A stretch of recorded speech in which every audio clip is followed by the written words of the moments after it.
Next, from Springfield, we talk with Congressman John Shimkus and hear why he voted against a recent $26 billion bailout for the states.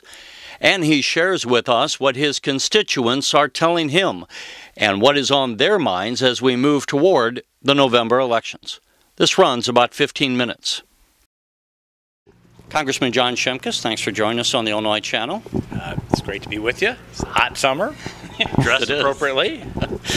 We're here and you're here in the Springfield area, but yesterday you in Washington for an unusual session day in which the House of Representatives passed the $26 billion, I think the president called it a jobs program, stimulus program.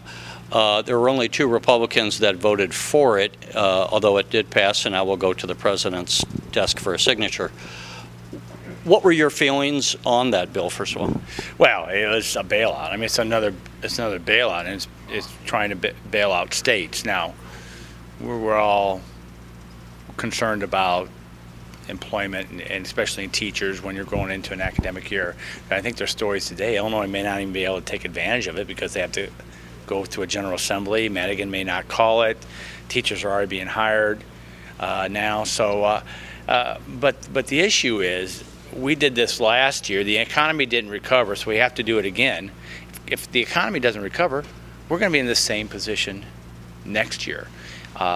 Is it the federal government's responsibility, or is it a local responsibility? Do we have to fix the problem? The second thing, it's a tax increase. So. I heard an employer told me, you can't ask us to keep hiring people when you keep raising our taxes. The uncertainty of more tax increases, a cap and tax on energy, the health care bill. Why are people holding cash and not adding jobs? Because they have no idea what's coming around the corner. The third thing is, this cut food stamps, and this cut parts of the green economy, which was tax credits to do all these green things that they've been promoting. So, and then they said, well, don't worry about those because we're going to pay for them later on.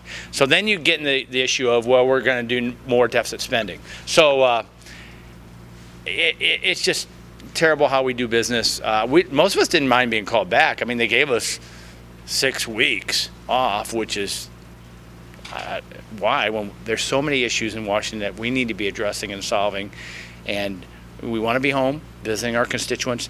So going back one day was not the burden that people said it was. There was a poll that came out, I believe, today. 1% said this is one of the best Congresses ever, and 32% said it was the worst. How would you rate this Congress that you've been a part of? Well, it's very disappointing because the Democrats have really the biggest majority that I ever served under. I mean, 40 votes, almost 39 votes, were the largest majority that I served under, and Republicans was like 15. The battles that they have fought in the House should not be battles. They should be easy walks for them. The bipartisan votes are no votes because what has happened, the extreme left has taken over Washington, D.C. Bigger government, more taxes, more regulation, more intervention in our lives. It's got the public spooked. And they're not really real excited about Republicans. We're just the only other team. So if they want to stop what's going on, they're giving us a second look. If they give us the majority, we'll have to deliver. If we don't, they'll throw us out again. I think that's the environment. You've been an observer of politics and environments for a long time. I haven't experienced anything like we're going through right now. Wait, first of all, I wanted to ask what the constituents are saying, but I'm also curious, when you talk to your Democratic colleagues on the Hill, what do they say privately? Are they as frustrated, or do they say more or less the same line that they say in public?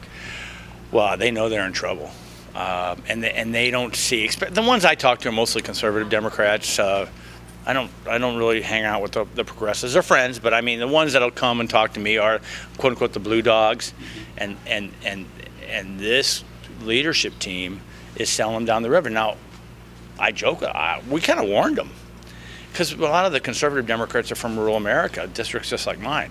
I know where rural Americans are. There's not with this agenda, and now it's almost too late for them. I think the die is cast in a lot of these races.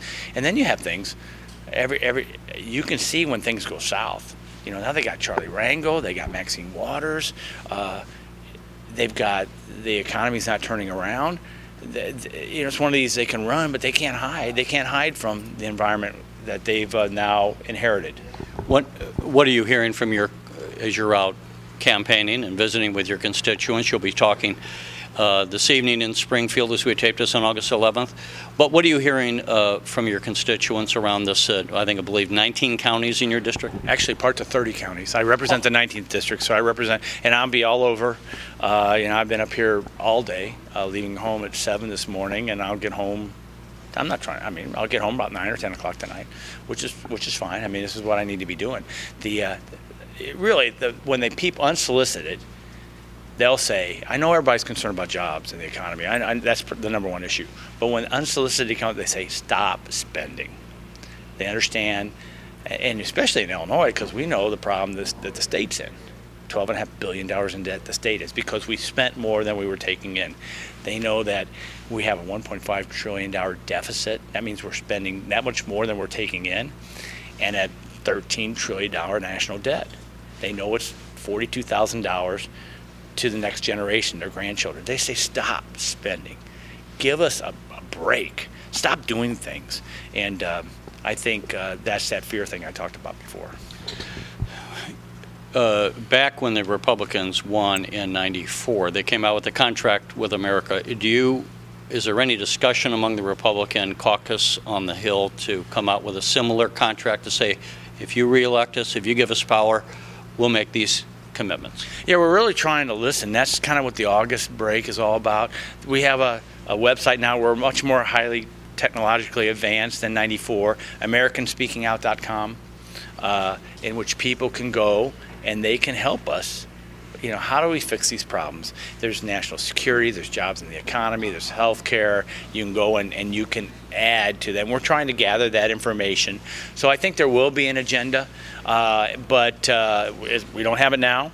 And really part of this break is to listen. What we do know is the people have been crying out for 18 months, and part of their anger is they feel we haven't listened to them. So one of the lessons we have learned is we really want to listen. So AmericanSpeakingOut.com is our way to at least use new technology to help us get that information. Of course, I've heard a few things today, so. We don't have a long time to visit today, and before we wrap up, one of the big pieces of news that came out recently, and we should remind visitors, or viewers I should say, that you're a graduate of West Point, so you have a military background, is that Defense Secretary Gates, who's a holdover from the Bush administration, just announced some pretty dramatic cuts in the defense budget. What's your reaction to that? And I mean, well, let me just lay it out that way. What's your reaction? Yeah, I was very fortunate to get invited by Leader Boehner, our Republican leader, to a breakfast with Secretary Gates before this most recent announcement. And he wants to keep the fighting force strong. Now, I remember Newt Gingrich saying, you know, the Pentagon is too big, it should be a triangle. I've always questioned the higher echelon, the number of generals, the number of the bureaucracy. I mean, if we say the Health and Human Services is too big, if we say the Department of Congress is too big of a bureaucracy, we dare not say, oh no, but it's okay for the Pentagon. Is there ways to be more efficient and streamlined and use market principles to make leaner, meaner, more competitive? And of course, we all know the purchasing issues that the Pentagon has had. So I'm open. I don't want it to affect our fighting force or our end strength and our equipping and servicing our men and women in uniform. But you know, if there's some people in air-conditioned offices doing, you know, triple copies of purchasing orders that doesn't really need to be doing that, then I'm open. So you're open to these cuts, or at least looking in. I think the Secretary wants to realign the resources and take some of the money out of maybe personnel and put it more into machinery and equipment, I think, is if I'm following his meaning. We've already started addressing purchasing and the future combat systems and the F-22. There's two state-of-the-art new fighter planes, and they're questionable. So we already knew that We want to make sure we do R&D. We want to keep our men and women on the high end of the technological ladder, but at what cost, and is there a better way of spending money? So personally, I am open, but we'll draw the line if it affects the morale, the equipping, the servicing, the salary, and taking care of our veterans. That is a line that he can't cross, and I don't think he will.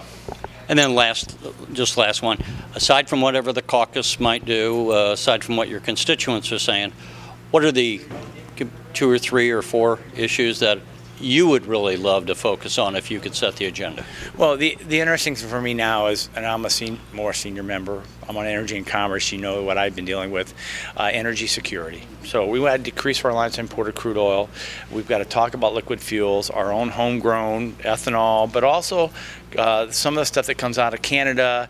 We have great natural gas resources now that were untapped. No one knew about them 10 years ago. We got to decrease our reliance on imported crude oil. We're going to have to address this new health care law. We're not going to be able to repeal it in total. The president's not going to sign a repeal. But how do we make it a more competitive, transparent, open process that makes sure individuals have access to health insurance? I'm going to be focusing on making sure broadband gets deployed to all Americans, and we've had a lot of debates on wireless and also broadband applications. This stimulus bill, where it builds over competitive places where we already have broadband, and I've got counties that don't have broadband services. I've been all over these guys, whether it's the administration or the FCC. It's a whole debate of unserved versus underserved. In Illinois, we still have some unserved areas that we need to have access to. So those are kind of 3, not the macro issues, but the things that kind of ramble around in my head at night. All right, Congressman John Shimkus, thanks for joining us again. Thanks for seeing it. You're watching the Illinois Channel, an independent nonprofit corporation formed to provide gavel-to-gavel coverage of Illinois state government and other public affairs events taking place across Illinois.